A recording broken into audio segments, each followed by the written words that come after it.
તમારા ચેપ્ટર 3 ના સ્વાધ્યાયના અમુક દાખલા અને ઉદાહરણ લેવા જઈ રહ્યા છીએ. ઉદાહરણ 3.4 થી આપણે શરૂઆત કરીશું કારણ કે આપણે જે સૂત્ર વાપર્યું અવરોધનો અથવા અવરોધકતાનો તાપમાન પર આધાર એ દર્શાવવા માટે આ સૂત્ર આપણે લાસ્ટ લેક્ચરમાં પણ જોયેલું છે. બેઝિક સૂત્ર હતું R2 R1 કૌંસમાં 1 α T2 T1. આપણે એના પરથી આ સૂત્ર મેળવી શકીએ જે આપણે લાસ્ટ લેક્ચરમાં જોયેલું ઓલરેડી, એટલે અહીંયા મેં સીધું લખ્યું છે. હવે ઉદાહરણ 3.4 માં શું પૂછ્યું છે? એક પ્લેટિનમ રેઝિસ્ટન્સ થર્મોમીટરના પ્લેટિનમ તારનો અવરોધ બરફના તાપમાને 5 ઓહ્મ અને વરાળના તાપમાને 5.23 ઓહ્મ છે. આપણે જાણીએ છીએ કે બરફનું તાપમાન 0 ડિગ્રી સેન્ટીગ્રેડ લઈએ અને આને આપણે સંદર્ભ તાપમાન કહી દઈએ. તો સંદર્ભ તાપમાન મળ્યું 0 ડિગ્રી સેન્ટીગ્રેડ. વરાળના તાપમાને મતલબ કે વરાળનું તાપમાન આપણને આપેલું છે 100 ડિગ્રી સેન્ટીગ્રેડ હોય અને એ તાપમાને અવરોધ આપેલો છે 5.23 ઓહ્મ. આ 0 ડિગ્રી સેન્ટીગ્રેડ હોય ત્યારે 5 ઓહ્મ અને આ 100 ડિગ્રી સેન્ટીગ્રેડ હોય ત્યારે 5.23 ઓહ્મ. તો જ્યારે આ થર્મોમીટરને હોટ બાથમાં મૂકવામાં આવે, હોટ બાથનું તાપમાન આપણે જાણતા નથી, આપણે એને સંજ્ઞા આપી દઈએ T, સ્મોલ t, અને સ્મોલ t તાપમાને તારનો અવરોધ આપણને મળે છે 5.795 ઓહ્મ. તો આપણે હોટ બાથનું તાપમાન ગણવાનું છે. આ કેટલું હશે એ આપણે શોધવાનું છે. હવે સૌથી પહેલા તો આપણે જ્યારે આ સમીકરણ લીધું ત્યારે એવું કીધેલું કે આપણે એક નિશ્ચિત મૂલ્ય લઈ લેવું જોઈએ સંદર્ભ તાપમાન, અને એ તાપમાને જે અવરોધ હોય એને સંદર્ભ અવરોધ તરીકે. તો આપણે આ R1 અને T1 ને સંદર્ભ તાપમાન તરીકે લઈ લઈએ તો મને મળે છે R2 માઈનસ, હવે R1 એટલે T1 જેટલા સંદર્ભ તાપમાને અવરોધ જે છે 5, તો R2 5 ઇક્વલ્સ ટુ R1 એટલે પાછો સંદર્ભ તાપમાને અવરોધ 5, આલ્ફા આપણે એઝ ઇટ ઇઝ રહેવા દઈએ છીએ કારણ કે આપણને આલ્ફાની કિંમત આપેલી નથી. T2 બરાબર એમનું એમ રાખીએ કારણ કે આપણે R2 અહીંયા એમને એમ રાખ્યું છે, અને T1 બરાબર આપણે 0 ડિગ્રી સેન્ટીગ્રેડ લીધું છે એટલે લખવાની જરૂર રહેતી નથી. અહીંયા લખી શકો T1 બરાબર 0 ડિગ્રી સેન્ટીગ્રેડ. તો હવે આને હું નંબર આપી દઉં છું સમીકરણ 1. તો 1 પરથી વરાળના તાપમાને આપણને સમીકરણ મળે વરાળનું તાપમાન 100 ડિગ્રી સેન્ટીગ્રેડ અને અવરોધ 5.23, તો 5.23 માઈનસ 5 બરાબર 5 આલ્ફા, વરાળનું તાપમાન એટલે 100. એ જ રીતે ધારો કે આપણે હોટબાથના તાપમાને શોધીએ, તો હોટબાથના તાપમાને આપણને મળે છે 5.23, એના બદલે હોટબાથના તાપમાનનો અવરોધ હવે અહીંયા લેવાનો R2 તરીકે, એટલે મળશે 5.795 માઈનસ 5 mm, અહીંયા પણ 5 આલ્ફા mm, અને T2 બરાબર લઈશું આપણે સ્મોલ t. હવે હું આ બંને સમીકરણોનો ભાગાકાર કરું તો મને મળશે 5.795 માઈનસ 5 એટલે 0.795 ભાગ્યા આ સમીકરણમાં 5.23 માઈનસ 5 એટલે 0.23. આ બે સમીકરણો ક્યાંથી આવે છે એ સમજવા માટે તમે આવી નિશાની આપણે કરી દઈએ એટલે ધ્યાનમાં રહે. અને આના બરાબર શું થશે? અહીંયા 5 આલ્ફા તો ઉડી જશે, વધશે ખાલી સ્મોલ t by 100. સાદુરૂપ આપવાથી મળશે સ્મોલ t ની કિંમત 345.65 ડિગ્રી સેન્ટીગ્રેડ જે હોટ બાથનું તાપમાન છે. ફરીથી એકવાર દાખલો પૂરો થયા પછી આપણે દાખલા વિશે થોડી ચર્ચા કરીએ. પહેલી વસ્તુ એ છે કે પ્લેટિનમ રેઝિસ્ટન્સ થર્મોમીટર એટલે શું? આપણે જાણીએ છીએ કે કોઈ પણ ધાતુનો અવરોધ હંમેશા તાપમાન સાથે વધતો જાય, મતલબ તાપમાન વધે વધતો જાય. તો આપણે તાપમાન સાથે અવરોધમાં ફેરફાર થવાની ઘટનાનો ઉપયોગ કરીને જે થર્મોમીટર બનાવ્યું એને નામ આપ્યું પ્લેટિનમ રેઝિસ્ટન્સ થર્મોમીટર, કારણ કે પ્લેટિનમનો તાર હોય છે અંદર. તાપમાનનું માપન કરવા માટે જુદા જુદા સિદ્ધાંતો પર આધારિત થર્મોમીટર્સ રચાયેલા છે. આપણે 11th માં આખું એક ચેપ્ટર આ બધી વસ્તુઓ વિશે ભણી ગયા છીએ. તો તાપમાનનું બીજી રીતે માપન કરવું એના માટેનું સાધન, ધારો કે આપણે સાદું થર્મોમીટર વિચારીએ જેમાં પારાનો એટલે કે મર્ક્યુરીનો ઉપયોગ કરવામાં આવે છે. પારાના પ્રસરણની ઘટના સાથે તાપમાનને સાંકળી દેવામાં આવે, સ્કેલ કેલિબ્રેટ કરી દેવામાં આવે, મતલબ સ્કેલનું અંકન કરી દેવામાં આવે થર્મોમીટર પર અને એના પરથી તમે તાપમાન જાણી શકો. એવી જ રીતે અહીંયા પ્લેટિનમ રેઝિસ્ટન્સ થર્મોમીટર છે. હવે દેખીતી વાત છે, તમે કઈ દર વખતે એને તાપમાનનું માપન કરવા માટે સ્કેલ તો અંકન નહીં કરી શકો એના પર, તાર પર. તો જ્યારે આ પ્રકારના થર્મોમીટરનો યુઝ કરો ને ત્યારે તમને જોડે V વિરુદ્ધ I નો ગ્રાફ મળે છે અથવા R વિરુદ્ધ T નો ગ્રાફ મળે છે. તો તમે જ્યારે અવરોધ શોધી કાઢો ત્યારે અવરોધ પરથી આટલા અવરોધને અનુરૂપ તાપમાન આટલું છે, આટલા અવરોધને અનુરૂપ તાપમાન આટલું છે, એ હિસાબ તમે ગ્રાફ પરથી કરી શકો છો. તાપમાનનું અંદાજિત મૂલ્ય તમને એના પરથી મળી શકે છે. અચ્છા, હવે આપણે બીજા દાખલા પર જઈએ. સ્વાધ્યાયનો દાખલો 3.6 15 મીટર લાંબા જેને આપણે કહીશું L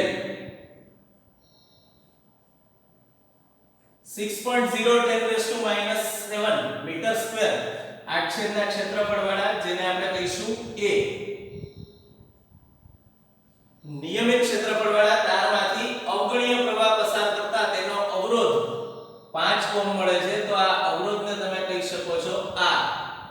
તો આ પ્રયોગ કરવાના તાપમાને તારના દ્રવ્યની અવરોધકતા શોધો, આવું તમને કહેવામાં આવ્યું છે. હવે આપણે જાણીએ છીએ કે R, A અને L ત્રણે ત્રણ જે સમીકરણમાં આવતા હોય એવું સમીકરણ છે R = ρL/A. આના પરથી જો તમે ρ નું સમીકરણ લખો તો આ A સામે અંશમાં જતો રહે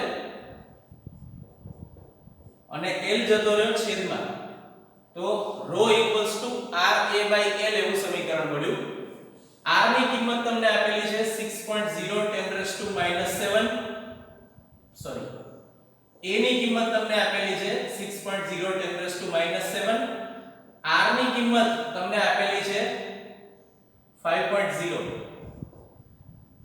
અને L એટલે કે લંબાઈની કિંમત આપેલી છે 15. અગેન તમે આ બધાને જ્યારે સાદુરૂપ આપશો ત્યારે તમને ρ ની કિંમત મળશે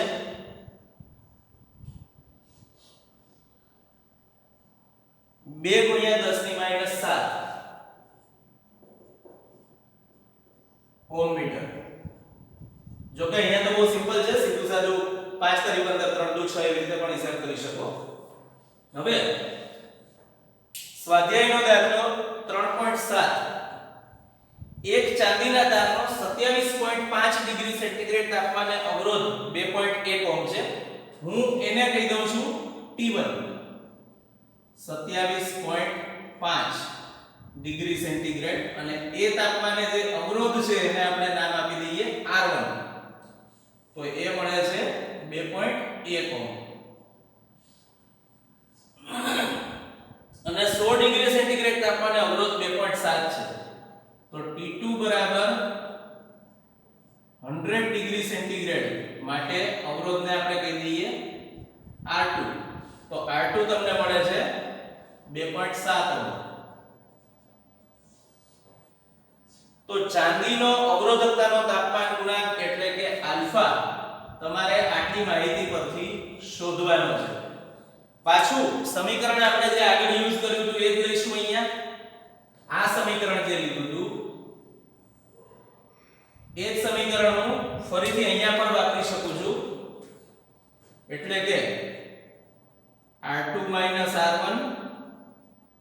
બરાબર આલ્ફા r1 t2 t1. આના પરથી જ્યારે હું આલ્ફા નું સમીકરણ લખું ત્યારે મને શું મળે? r2 r1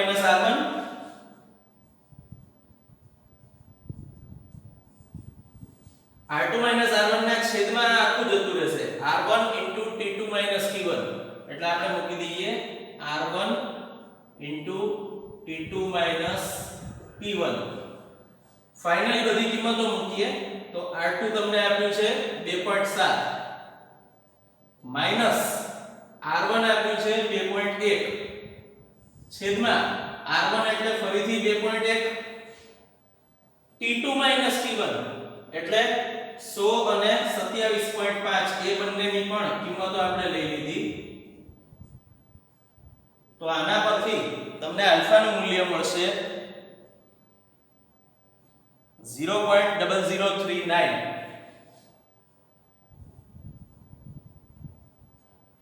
degree centigrade inverse.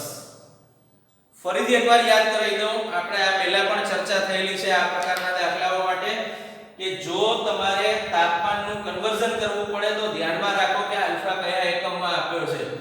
અહીંયા તો તમારે આલ્ફા જ શોધવાનો છે એટલે કોઈ સવાલ નથી આવતો. સિમિલર આ દાખલો હતો જેમાં આલ્ફા વાળું પદ અહીંયા અંશ છેદમાંથી ઉડી જતું હતું, આ 5 આલ્ફા આખું ઉડી જતું હતું. તો અહીંયા તમારે કન્વર્ઝનની ચિંતા કરવાની નથી રહેતી, પણ તમે બધા મૂલ્યો ડિગ્રી સેન્ટીગ્રેડમાં લીધેલા એટલે તમારો ફાઇનલ આન્સર પણ ડિગ્રી સેન્ટીગ્રેડમાં આવ્યો. અહીંયા તમને ઓલરેડી બંને તાપમાનો ડિગ્રી સેન્ટીગ્રેડમાં આપેલા છે એટલે તમે જ્યારે આલ્ફાનું મૂલ્ય શોધશો ત્યારે પણ એકમ આવશે ડિગ્રી સેન્ટીગ્રેડ ઇન્વર્સ. આ પ્રકારના દાખલાઓ જ્યારે પણ આવે ત્યારે આલ્ફાનો એકમ ખાસ કન્સિડર કરવો અને પછી જ ગણતરીમાં આગળ વધવું. હવે આપણે જોવા જઈ રહ્યા છીએ સ્વાધ્યાયનો દાખલો 3.8. નિક્રોમ ની મિશ્ર ધાતુ છે નિક્રોમ. આપણે જાણીએ છીએ નિક્રોમના બનેલા એક તારને 230 વોલ્ટ ઉદ્ગમ સાથે જોડતા તે પ્રારંભમાં 3.2 એમ્પિયર પ્રવાહ ખેંચે છે, જે અમુક સેકન્ડ બાદ 2.8 એમ્પિયર પર સ્થાયી થાય છે. જો ઓરડાનું તાપમાન 27.0 ડિગ્રી સેન્ટીગ્રેડ હોય તો ગરમ સ્થિતિમાં તારનું સ્થાયી તાપમાન કેટલું હશે? સંકળાયેલ તાપમાનના ગાળા માટે નિક્રોમના અવરોધકતાના તાપમાન ગુણાંકનું સરેરાશ મૂલ્ય 1.70 10⁻⁴ ડિગ્રી સેન્ટીગ્રેડ ઇન્વર્સ છે. હવે આપણે ફરીથી એકવાર સૂત્ર તો જાણીએ જ છીએ, R2 બરાબર R1 ગુણ્યા 1 plus alpha T2 minus T1. આપણે હમણાં જ આ સમીકરણનો ઉપયોગ કર્યો અને હવે આપણે બધી કિંમતો મૂકીને ફાઇનલી તારનું સ્થાયી તાપમાન એ શોધીશું. સૌથી પહેલા તો હું બે વસ્તુઓ વિચારું, એક તો રૂમના તાપમાને અને પછીથી ગરમ સ્થિતિમાં.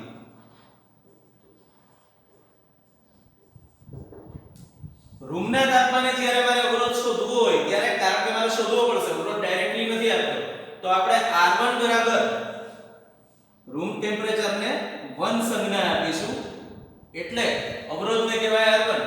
તો R1 બરાબર હું કરીશ V/I1 ઇક્વલ્સ ટુ 230/3.2. તમે જ્યારે આનું સાદુરૂપ આપશો ત્યારે તમને આનો જવાબ મળશે 71.845 ઓહ્મ.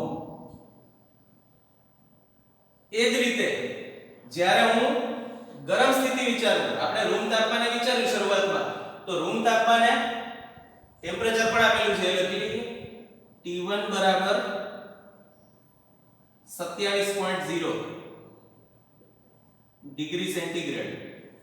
હવે શું બનશે કે જ્યારે એ પ્રવાહ ખેંચવાનું શરૂ કરશે, શરૂઆતમાં 3.2 એમ્પિયર પ્રવાહ ખેંચે છે, તો પ્રવાહ વહેવાના કારણે આપણે જાણીએ છીએ કે નિક્રોમના તાપમાનમાં વધારો થાય. તો તાપમાનમાં વધારો થયો એટલે આપણે એને નામ આપ્યું ગરમ સ્થિતિમાં, અને ગરમ સ્થિતિમાં અવરોધ R2 બરાબર v/i2 લેવો પડે. થોડા સમય પછી જે સ્થાયી મૂલ્ય થાય છે એ આટલું છે 2.8 એમ્પિયર. વોલ્ટેજ તો હજુ એનો જ છે, દેખીતી વાત છે 230, પણ હવે i2 નું મૂલ્ય મળ્યું 2.8 એમ્પિયર. તો તમને ફાઇનલી આના પરથી અવરોધ મળશે 82.143 ઓહમ. અને આપણને તારનું સ્થાયી તાપમાન કીધું છે, મતલબ પછી આ તાપમાન જળવાઈ રહે છે, એટલે કે T2 આપણે શોધવાનો છે. તો હવે ફરીથી એકવાર આપણે T2 શોધવા માટે મેં લખેલા સમીકરણનો ઉપયોગ કરીશું. તો હવે જ્યારે આપણે આપણા સમીકરણમાં આ બધી કિંમતો અહીંયા મૂકીશું ત્યારે આપણને સ્થાયી તાપમાન T2 નું મૂલ્ય મળી શકશે. તો હવે આપણે R2 બરાબર મૂકીએ છીએ કેટલા 82.143.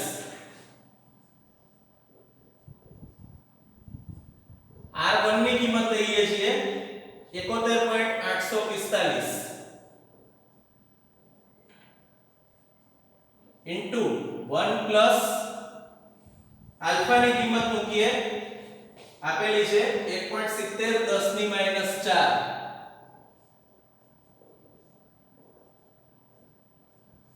ફરીથી એકવાર આ ડિગ્રી સેન્ટીગ્રેડ યુનિવર્સમાં આપ્યો છે એટલે અહીંયા હું કન્વર્ઝન નથી કરતો, હું સીધું ડિગ્રી સેન્ટીગ્રેડમાં જ મૂલ્ય મૂકીશ અને મને જે T2 નો જવાબ મળશે એ પણ ડિગ્રી સેન્ટીગ્રેડમાં જ મળશે. T2 મારે શોધવાનું છે સ્થાયી તાપમાન ગરમ સ્થિતિમાં, એટલે આપણે T2 એમને એમ રાખ્યું આ સમીકરણમાં. અને T1 ની કિંમત છે 27. ફરીથી હવે તમે જ્યારે આને સાદુરૂપ આપો ત્યારે આવું કંઈક થાય 82.143 ભાગ્યા 71.845 બરાબર 1 પ્લસ 1.70 10 ની માઈનસ 4 T2 માઈનસ 27. ફરીથી જો હું આ બંને આ બાજુ લઈ જાઉં તો 82.143 બાય 71.845 માઈનસ 1 બરાબર 1.70 10 ની માઈનસ 4 T2 માઈનસ 27. હવે આ ભાગાકાર કરો, એમાંથી 1 બાદ કરો, જે ફાઇનલ આન્સર આવ્યો એને આના વડે ભાગી દો, તો ફાઇનલી તમને T2 ની કિંમત મળશે 867 ડિગ્રી સેન્ટીગ્રેડ, જે આપણો જવાબ છે નિક્રોમ તારનું સ્થાયી તાપમાન છે. અચ્છા, બીજી એક અગત્યની વસ્તુ, પાછી દાખલાને રિલેટેડ થોડી માહિતી. આપણને એવું કીધું છે કે શરૂઆતમાં 3.2 એમ્પિયર પ્રવાહ ખેંચે છે, જે પછીથી 2.8 એમ્પિયર પર સ્થાયી થાય છે. આપણે જાણીએ છીએ કે જ્યારે હાઈ પાવર રેટિંગ વાળું કોઈ સાધન જેમ કે વોટર હીટર છે અથવા એસી છે, મેં તમને એવું કીધેલું કે જે વસ્તુઓ 15 એમ્પિયરની લાઈન પર ચાલતી હોય છે, જનરલી 14 15 16 જુદા જુદા રેટિંગ વાળી લાઈન આવતી હોય છે, આપણે રફલી 15 એમ્પિયર કહી શકીએ. તો 15 એમ્પિયરની લાઈન પર જે વસ્તુ ચાલતી હોય છે એ જ્યારે શરૂ થાય ત્યારે આપણો એક એવું સામાન્ય ઓબ્ઝર્વેશન છે કે રૂમમાં કે જ્યાં ક્યાંય લાઈટ ચાલુ છે ને, એ લાઈટ થોડીક ડીમ પડી જાય, ક્ષણવાર પૂરતી જ પાછી નોર્મલ થઈ જાય. કારણ આ છે, શરૂઆતમાં તમે જે સાધન ચાલુ કર્યું એને વધુ પ્રવાહ ખેંચ્યો, અને વધુ પ્રવાહ ખેંચ્યો એટલે બીજા સાધનોને મળતો પ્રવાહ ઓછો થયો. કારણ બધું સમાંતરમાં જોડાયેલું છે ઘરમાં, તો જુદા જુદા અવરોધો મીન્સ જુદી જુદી વસ્તુઓ જે આપણે વાપરીએ છીએ એમાં વહેતા પ્રવાહો જુદા જુદા હોય. તો જ્યારે કોઈ એક વસ્તુ વધારે પ્રવાહ ખેંચે ત્યારે બીજાના વોલ્ટેજને અસર ના થાય, પણ બીજાના પ્રવાહને તો અસર થાય.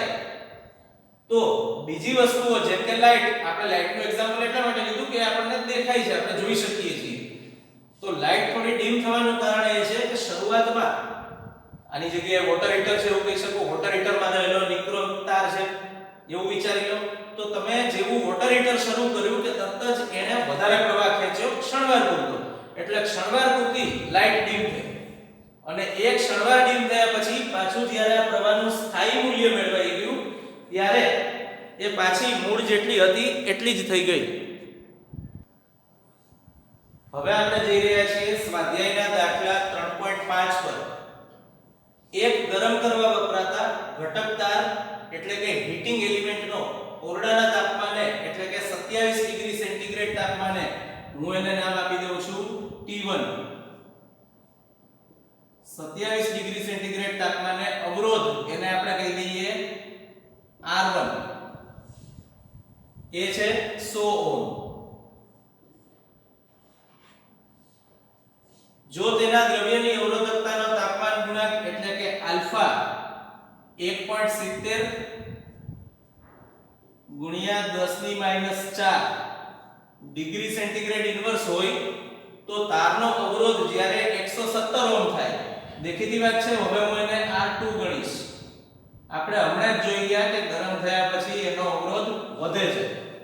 તો જ્યારે એનો અવરોધ 117 ઓહ્મ થાય ત્યારે તારનું તાપમાન એટલે કે T2 આપણે ફરીથી એકવાર શોધવાનું છે.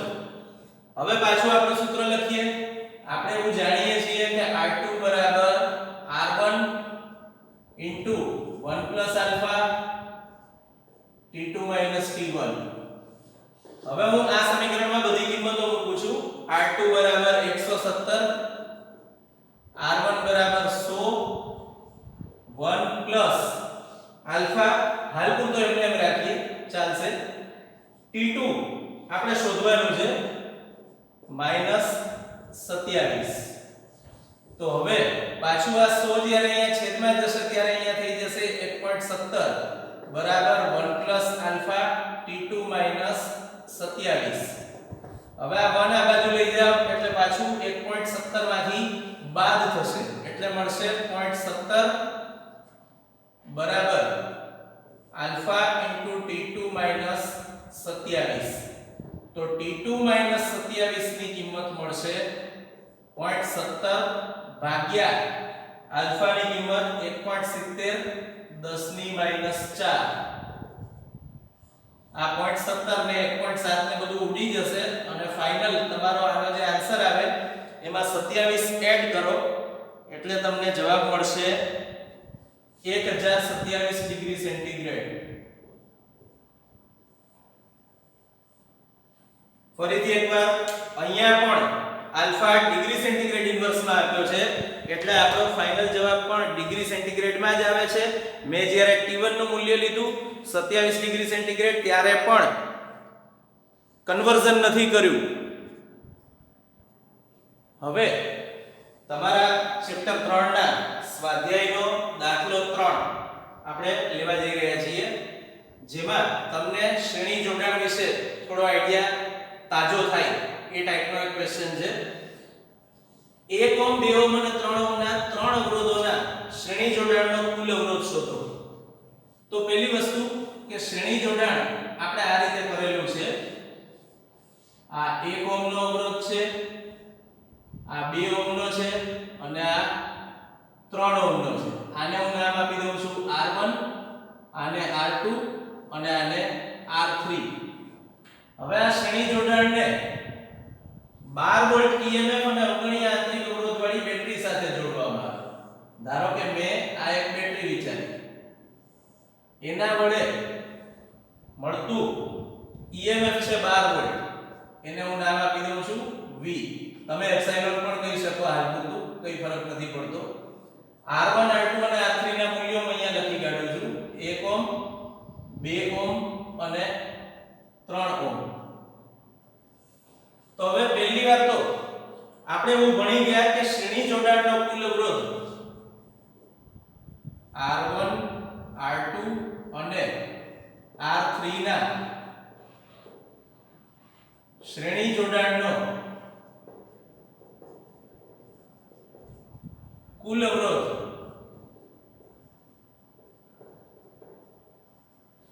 RS બરાબર R1 R2 R3 જેટલો થાય. તો હવે આપણે R1 R2 R3 ની કિંમતો મૂકી દઈએ 1 2 અને 3. તો 1 2 3 એટલે જવાબ મને મળે છે 6 ઓહ્મ.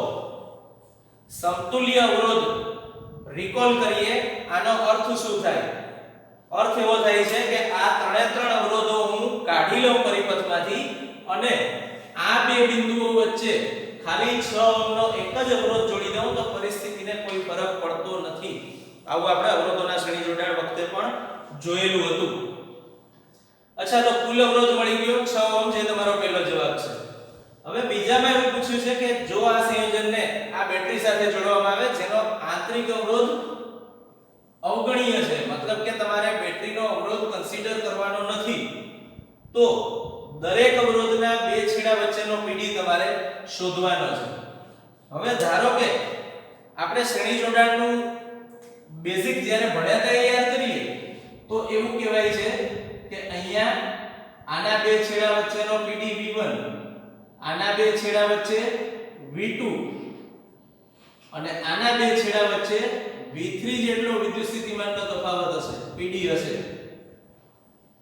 હવે V નું સૂત્ર હતું V બરાબર IR, તો V બરાબર IR આના પરથી મને દરેક અવરોધ માટેનો બે છેડા વચ્ચેનો પીડી મળે. તો આ સમીકરણ વાપરવા માટે R ની જગ્યાએ આપણે જે તે અવરોધનું મૂલ્ય લઈશું, પણ મારે પહેલા પરિપથમાં વહેતો પ્રવાહ I શોધવો પડે.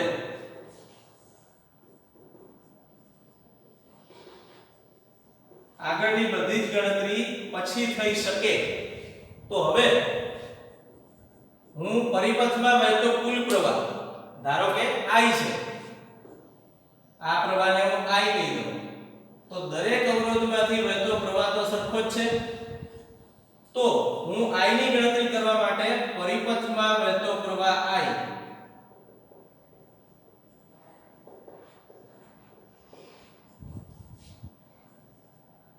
હવે હું પરિપથમાં વહેતો પ્રવાહ ગણવા માંગુ છું, એટલે મારે V/R નું જે સમીકરણ મળે એના પરથી V/R એમાં R ના બદલે લેવો પડે RS, પરિપથનો સમતુલ્ય અવરોધ. હવે V નું મૂલ્ય તમને આપ્યું છે 12 વોલ્ટ અને RS તમે શોધી કાઢ્યું 6 ઓહ્મ, તો આ મળ્યો 2 એમ્પિયર. પરિપથમાંથી વહેતો કુલ પ્રવાહ જેટલો છે એ જ પ્રવાહ, એટલે કે આટલો જ પ્રવાહ દરેક અવરોધમાંથી વહેતો હશે.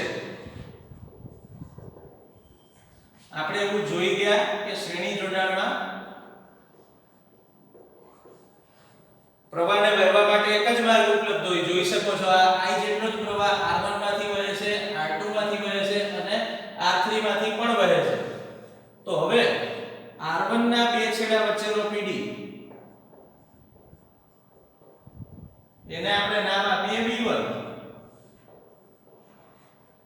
તો V1 ની કિંમત મળે IR1, એમાં I ની કિંમત આપણે અહીંથી મૂકીએ 2 અને R1 એટલે છે 1, તો તમને જવાબ મળ્યો 2 વોલ્ટ. એ જ રીતે R2 ના બે છેડા વચ્ચેનો પીડી શોધો, એને નામ આપો V2, તો તમને મળશે IR2, કિંમત મૂકો I ની 2 અને R2 ની કેટલી 2, એટલે ટોટલ મળ્યું 4 વોલ્ટ. એ જ રીતે R3 ના બે છેડા વચ્ચેનો પીડી તમારે શોધવો હોય તો એને નામ આપો V3, અહીંયા મળશે IR3 ઇક્વલ્સ ટુ I ની કિંમત 2 પાછી અને R3 ની કિંમત મૂકો 3, એટલે જવાબ મળશે 6 વોલ્ટ. સાદી ભાષામાં કહીએ તો 2 + 4 + 6 ટોટલ કેટલા થયા? 6 ને 4 10 ને 2 12 વોલ્ટ. આનો અર્થ એવો થયો કે તમે બેટરી વડે જે 12 વોલ્ટ આપ્યા છે એ 12 વોલ્ટ ત્રણે ત્રણ અવરોધો વચ્ચે વહેંચાઈ જાય છે. હવે આપણે આ જ પ્રકારનું એક બીજું ઉદાહરણ જેમાં અવરોધોના સમાંતર જોડાણની વાત આવે છે એ લેવા જઈ રહ્યા છીએ. સ્વાધ્યાયના દાખલા 3.4 માં મેં તમને હમણાં કીધું એમ સમાંતર જોડાણ વિશે વાત આવે છે. સમતુલ્ય અવરોધ અને દરેક અવરોધમાંથી વહેતો પ્રવાહ કઈ રીતે શોધી શકાય એ કન્સેપ્ટનો આપણે અહીંયા ઉપયોગ કરવાનો છે. ફરીથી એકવાર હું એક જોડાણ વિચારું છું જેમાં એક અવરોધ R1 છે અને એનું મૂલ્ય છે 2 ઓહ્મ. એ જ રીતે બીજો અવરોધ છે R2 અને એનું મૂલ્ય છે 4 ઓહ્મ. એ જ રીતે ત્રીજો અવરોધ છે R3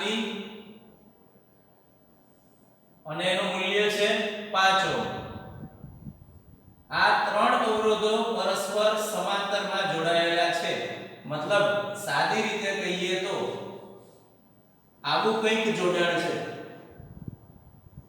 આ ત્રણે ત્રણ અવરોધો નું સમાંતર જોડાણ અહીંયા રહેલું છે અને આ સંયોજનને 20 વોલ્ટ EMF અને અવગણ્ય આંતરિક અવરોધ વાળી એક બેટરી જોડી દીધી આપણે.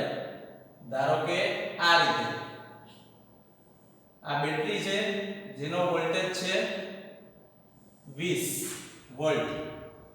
તો આપણે આ એક બેટરી અહીંયા કનેક્ટ કરી દીધી જેના માટે V બરાબર 20 વોલ્ટ છે.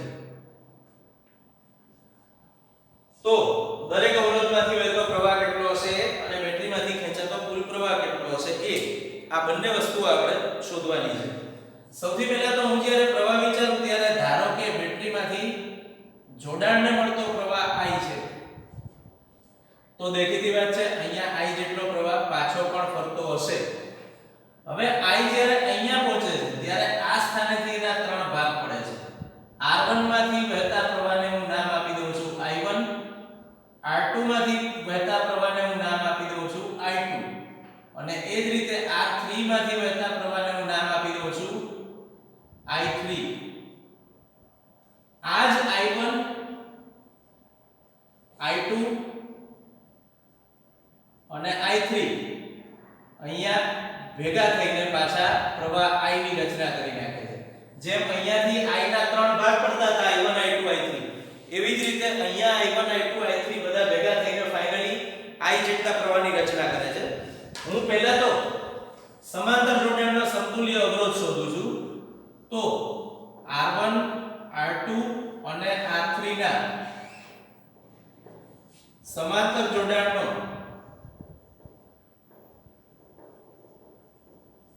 સમતુલ્ય અવરોધ તમે એને સમાસ અવરોધ, પરિણામી અવરોધ, નેટ અવરોધ કંઈ બી કહી શકો. એ ધારો કે Rp છે. મેં કીધું તું શ્રેણી માટે S for series અને સમાંતર માટે P for parallel હોય તો આપણે સમાંતર જોડાણ માટે સમતુલ્ય અવરોધ નું સૂત્ર ભણી ગયા 1/Rp equals to 1/R1 plus 1/R2 plus 1/R3. હવે હું ત્રણે ત્રણની કિંમતો લઈ લઉં છું. તો R1 ની કિંમત 2 ઓહમ, એ જ રીતે R2 ની કિંમત 4 અને R3 ની કિંમત 5. 1/2 એટલે 0.5, 1/4 એટલે 0.25 અને 1/5 એટલે 0.20, 0.2 જે ગણો એ. હવે આનો ટોટલ પણ આ મૂલ્ય 1/Rp નું છે એવું આપણે યાદ રાખવાનું છે. આપણે સમાંતર જોડાણના સમતુલ્ય અવરોધને નામ આપ્યું છે Rp, નહીં કે 1/Rp. એટલે કે આપણે હવે Rp નું મૂલ્ય શોધવું પડે જેના માટે તમારે 0.95 નો વ્યસ્ત કરવો પડશે. મેથેમેટિકલી કહો તો Rp બરાબર 1/0.95. આનું જ્યારે તમે સાદુરૂપ આપશો ત્યારે તમને જવાબ મળશે 1.05 ઓહમ. તો આ પહેલા પાર્ટ એટલે કે પાર્ટ A નો આપણો જવાબ છે. સમાંતર જોડાણનો સમતુલ્ય અવરોધ કેટલો મળ્યો? 1.05 ઓહમ. હવે પાર્ટ B ની ગણતરી પર જઈએ. ધારો કે આ પ્રકારની પરિસ્થિતિ છે, બેટરી જોડેલી. તો હવે દરેક અવરોધના બે છેડા વચ્ચેનો PD એ સમાન હશે V જેટલો. સમાંતર જોડાણમાં આપણે જાણીએ છીએ કે સમાંતર જોડાણમાં જેટલા અવરોધો રહેલા હોય એ દરેક અવરોધના બે છેડા વચ્ચેનો PD સમાન હોય છે. તો હવે જ્યારે હું V બરાબર IR લખું છું, મારે પ્રવાહ જોઈએ છે એટલે હું આ સમીકરણ I બરાબર V/R સ્વરૂપમાં દર્શાવું છું. તો આના પરથી R1 માંથી વહેતો પ્રવાહ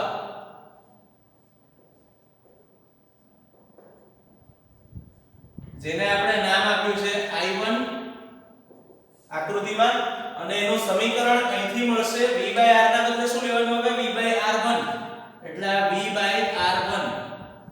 આમાં V ની કિંમત 20 વોલ્ટ છે અને R1 ની કિંમત 2 ઓહમ છે. એટલે 20/2 તો તમને જવાબ મળ્યો